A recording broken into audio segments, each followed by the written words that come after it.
Meanwhile, New England Patriots center David Andrews is also hanging him up. Andrews was released back in March after playing 9 seasons in New England and winning 2 Super Bowls. Here's some of what he had to say at his farewell press conference on Monday.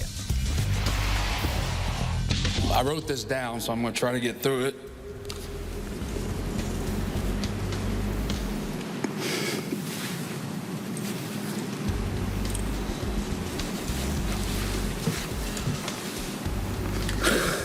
At the start, all right, here we go. When I knew this day was coming, I was thinking about what I wanted to say. As you can see, there's a lot of emotions.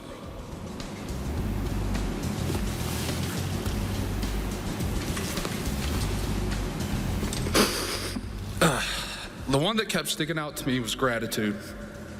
When I look back on the 26 years I've been blessed to play this game, that's really all I could think about.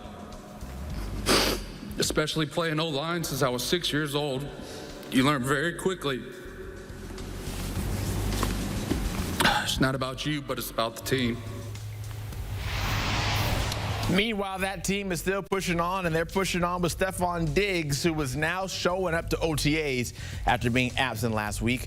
The veteran wideout, of course, made his waves on a boat, pun intended, over that first week of OTAs. Diggs is working his way back from a torn ACL he suffered halfway through last season. Those Patriots wide receivers could use some work. Maybe Stefon Diggs can help when he does become healthy and available. Last in the NFL last season in receiving yards, 28th, and tied for 28th when it comes to receptions and total TDs with just 10 of them. All right, for more on the Patriots, our New England insider there, Tyler Sullivan, tapping in to get us on the same page as pen and paper. And Tyler, of course, Diggs is in the house, looks healthy. We've seen all the videos on social media and then the other stuff off field, as Zach kind of mentioned there. But just to see him in attendance and ready for OTAs, your thoughts on his arrival?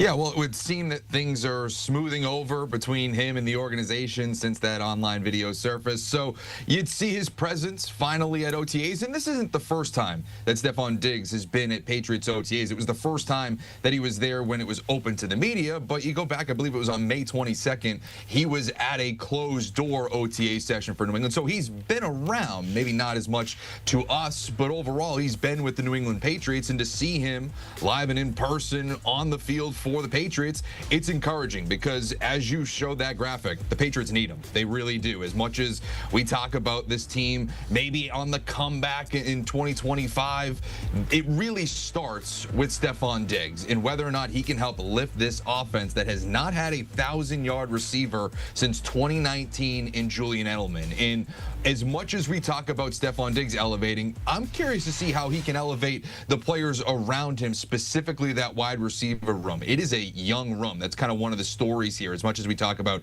Stefon Diggs, the maturing of the guys that we saw last year, and Jalen Polk and Javon Baker, Kyle Williams, who they drafted this year, a lot of young players that Stefon Diggs could help mold. And now that he's here, you're starting to kind of see that. There's videos circulating of him helping Jalen Polk with certain drills yesterday. So overall, it's encouraging to see him on the field, working with Drake May, working with those young receivers to help this offense bounce back in 2025. And we saw what he did in Houston there that one year, the 8 games before that injury. He was big there when it comes to C.J. Stroud, so maybe he'll make a splash there in New England. Elsewhere, Christian McCaffrey, he's healthy. It looks like everything's pointing in the right direction for him, maybe getting back to the back we saw a couple years ago. But how confident, if that fan base is looking at him at 23 and saying, are you going to be there for the whole season? I think it should be lowercase c confident if you're talking about Christian McCaffrey, because that's been the rub with him. He's unbelievably electric. He's one of the cheat codes in the NFL when he's on the field, but that's the caveat, when he's on the field. And one thing that I found interesting when we're kind of dissecting all of this stuff with the benefit of the offseason, having more time, you look at what Christian McCaffrey was able to do back in 2019. He led the NFL in touches, a first-team All-Pro season.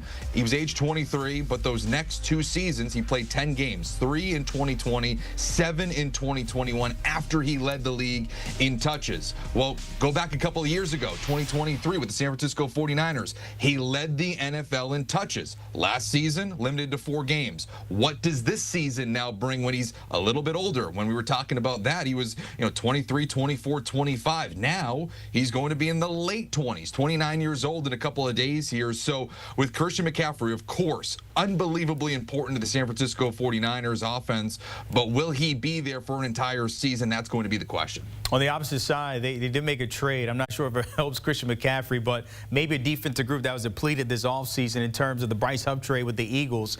A guy that got lost in a rotation for Philly last year during that Super Bowl run and returned a mid-round draft pick. But give me a grade here on what you saw between these two sides.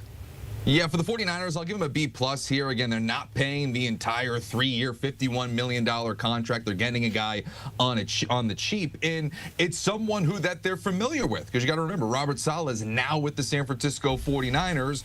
Where Bryce Huff was the best was with Saleh in the New York organization. 10 sacks in 2023 helped kind of lead to that massive contract with the Philadelphia Eagles. So he comes in, a familiar player to that organization, to that coaching staff. Can they get him back somewhere close to that 10-sack season we saw in 2023? And I think it's possible. Again, they're not going to ask for him to be the steward of their pass rushing prowess. That's Nick Bosa. That's Mykel Williams, who they drafted number 11 overall. He can kind of be a situational player. So I like that for the San Francisco 49ers. For the Philadelphia Eagles, I give him a C+, which is kind of crazy. Howie Roseman, maybe he's human after all. Not the best signing there. But I will say credit to the organization for figuring out that this just wasn't a fit and getting out from under it and getting a team to pay a little bit of that salary and get a mid-round pick in return. So it certainly is not great seeing talent that you invested in leave with a little bit of a,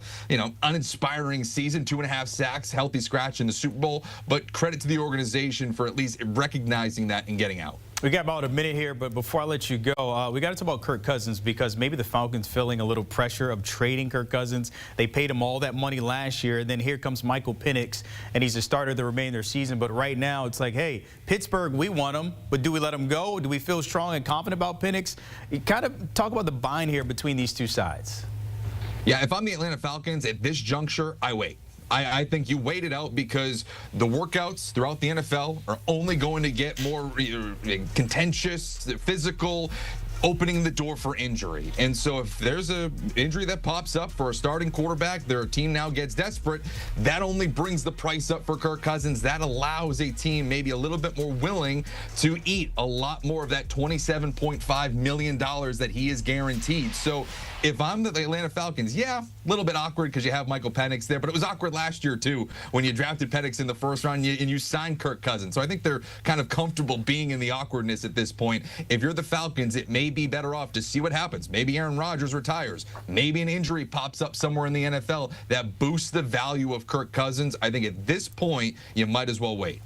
I mean, Atlanta said last year they liked it. They liked Kurt. They paid him all that money. They liked it, so we'll see what happens there moving forward. As always, Tyler Sullivan, pushing the pile, will be the conversation starter the rest of the way, the closer we get to training camp. But, of course, it's OTAs. The fellas, as always, Cal Long and Mike Renner tapping in on everything the closer we get to Week 1 in the NFL.